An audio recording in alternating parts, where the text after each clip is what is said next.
Hi everybody, it's Courtney, and I'm here with a video using some of the new products from the holiday release by Honeybee Stamps. Today we're going to be creating two cards using the stained glass cover plate as well as the Everything Wonderful stamp set.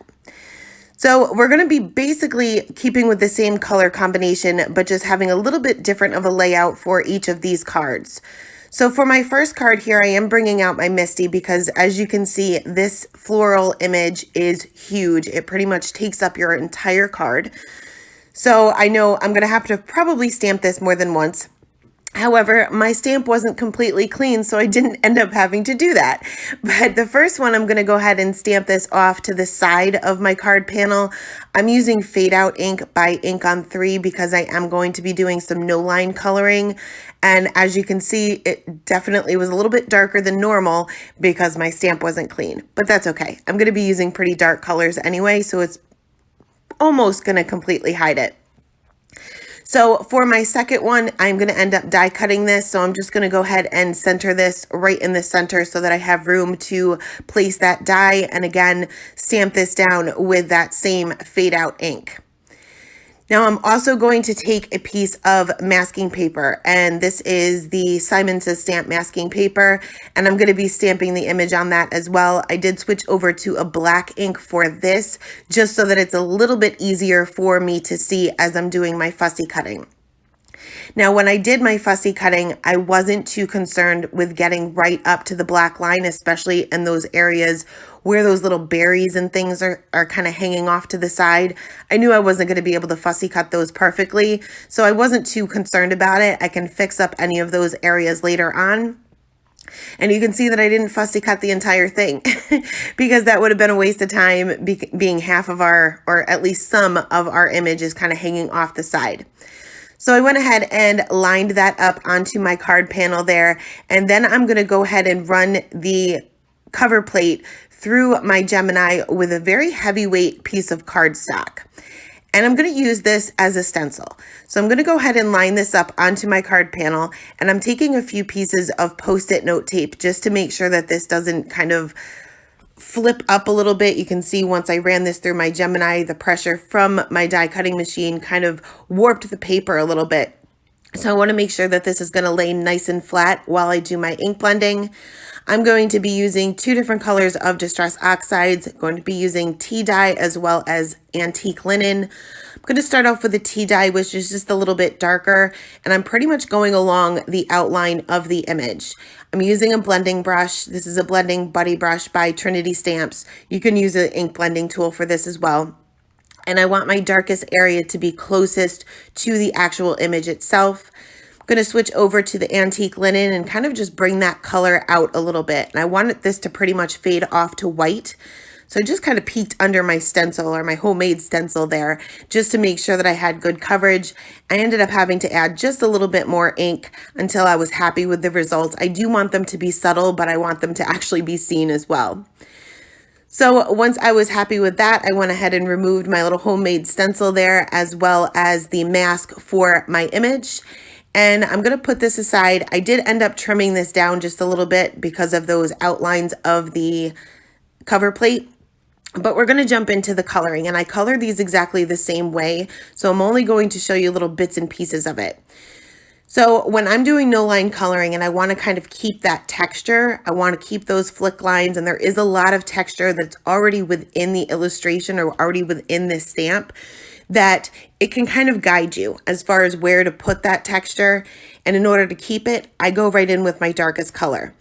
I add my shadows, which is going to be basically where one petal is laying behind another and towards the base of each one of the petals.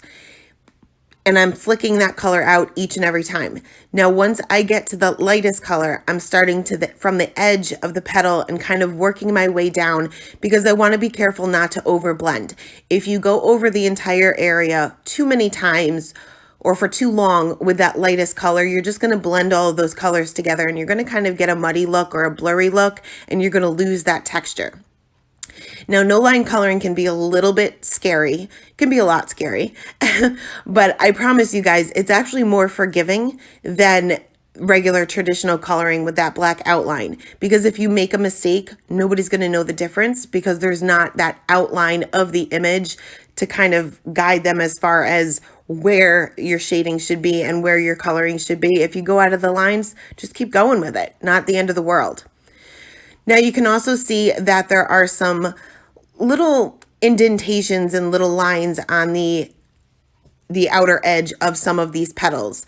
This is basically just where that petal would be creased a little bit, and I'm using those flick lines to my advantage, and I'm placing shading there too. And I'm usually just putting one teeny tiny flick. And each time I blend that out, I'm going to blend it out in the same direction. It doesn't matter what direction you go, just as long as you go in the same direction each and every time. So you'll see those two little flick lines on the top. They kind of look a little bit strange now, but once you get all of the coloring down and all of those colors down, it kind of makes sense. It just adds a little bit of that texture to that petal. Also, when you're doing no line coloring, keep in mind that it's going to look bad before it looks good. So once you get one or two petals done, you're going to kind of look at it and think, what is this? Keep going. I promise once everything starts coming together and once you get more of that coloring done and more of those petals of that flower done, it's going to start coming together.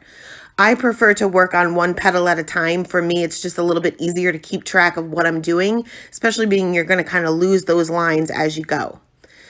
So I went ahead and colored all of the flowers with the same color combination, including that one bud that's off to the side and the smaller little flowers that are kind of hanging off the edges of this little bouquet. Then we're going to move on to the berries. I'm going to use 3 colors for this, and obviously these are round objects, so I want my highlight to be in the center. I'm going to start with an E18, which is a fairly dark brown, but it is on the warmer side. And I'm just going to basically create a C. Then go in with the E09, and I'm going to finish that outline of that berry. So I'm going to bring out that E18 a little bit further, but then also add shading to the other side so that it appears as if I have a light source and it's a little bit darker on one side, but I can still keep that center highlight so that my object still looks round. So then once I have that done, I'm going to finish off with that highlight color, which quite honestly, I didn't pick 3 colors that give me a huge amount of contrast. But once again, once you go in with that lightest color, you want to quickly go over that. The lighter the color, the more it's going to act as a colorless blender. So you don't want to move around your darkest colors too much when you go in with that lighter color. So moving on to the leaves, I'm just going to show you one of these. And I didn't want these to be a bright green, but I'm limited on the colors that I have. So once again, I'm going directly in with my darkest color, but I'm going to go in with a W7, which is a warm gray, a very dark warm gray. And this is actually going to be my shadow color.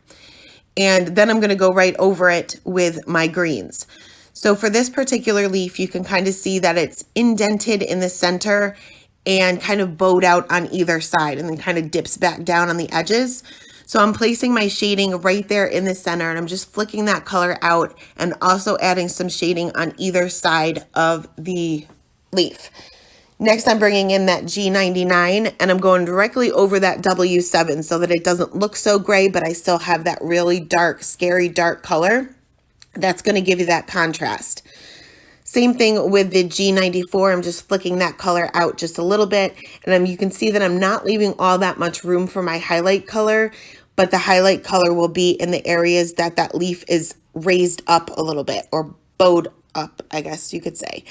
So I'm just going to finish off with that highlight color and quickly go over those areas. Again, being careful not to go over those darkest areas too much because I don't want to lose that contrast and that texture. So once everything was colored, I did go ahead and die cut this piece out, and our other card is going to be a 1-layer card. And for these little areas where I didn't cut my mask perfectly, I'm just going to take one of my Copic markers and fill this area in, closely matching that antique linen distress ink, and nobody will ever know the difference. So for this first card, I did go ahead and die cut with that cover plate once again onto a piece of white cardstock. I used some spray adhesive, because that's the easiest way to stick that down, onto my white A2 size card base there.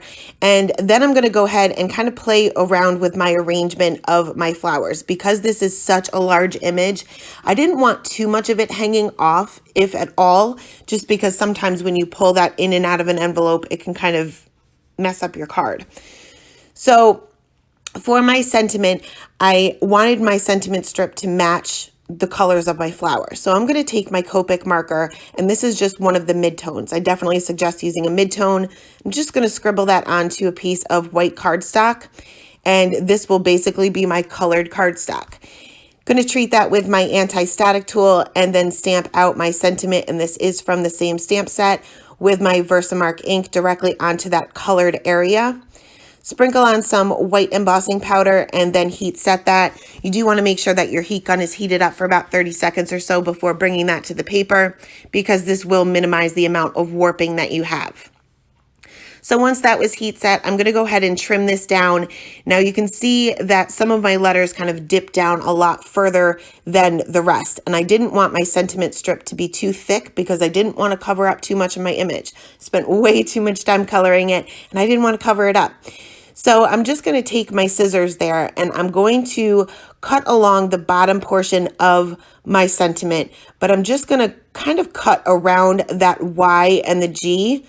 So I still have the entire letter, but it makes the sentiment strip just a little bit small, or a little bit thinner rather, so I don't cover up too much of my card with it. So next I took my Tombow Mono Multi Glue and adhered my floral arrangement flat down to my card panel. You may have to add a little bit of pressure to this. I prefer to use the wet glue just because it gives me a couple of minutes or a couple of seconds at least to kind of move things around and make sure they are the way I want them. But because you have that texture from the cover plate, you may just have to add a little bit more pressure because it kind of has to seep down into the little crevices, I guess you could say. Then I took a piece of foam tape and I adhered popped up my sentiment strip directly underneath my floral arrangement there. I finished off this card by adding just a little bit of sparkle with the Nuvo Aqua Shimmer Pen just to the berries, just to add a little bit of sparkle. Next, for our one layer card here, and now remember we trimmed this down just a little bit to get rid of those edges from the cover plate. I'm going to go ahead and stamp my sentiment flat onto the card panel. I have a little teeny tiny smudge of black ink off to the right hand side, and I don't even know if you guys can see it on camera, but I'm kind of playing around to see what sentiment is going to work where I can cover this up and nobody's going to know that it's there. So I pulled my sentiment out, lined that up onto my card panel, and I like to close my MISTI door to make sure that the grid lines on my MISTI door are lined up with the sentiment. That way I know my sentiment is definitely straight. I'm going to go ahead and stamp this out with black dye ink by Simon Says Stamp, and it perfectly covered up that smudge and nobody will ever know. I went ahead and popped this up onto a white A2 size card base, and somehow, some way, I lost my fun foam during my craft room reorganization. So I ended up having to use quite a few strips of foam tape, but it works. As long as you put enough on there, it will work. It won't bend in the mail. Pop that up directly in the center of my card base so that I have a little bit of a white outline on all four sides. And then I'm going to finish off the card with a few clear gem stickers. And these are also by Honeybee Stamps. This is not from this release. I believe it was from the last release or maybe even the one before that. But I just scattered these around the sentiment, added a few above and below the sentiment. And that is it. That is the 2 cards for today. There will be a few more cards on my blog today, as well as a ton of more inspiration from the design team from Honeybee Stamps. Thank you guys so much for stopping by. I will leave all of the supplies listed in the description box below. Thanks, guys. Bye.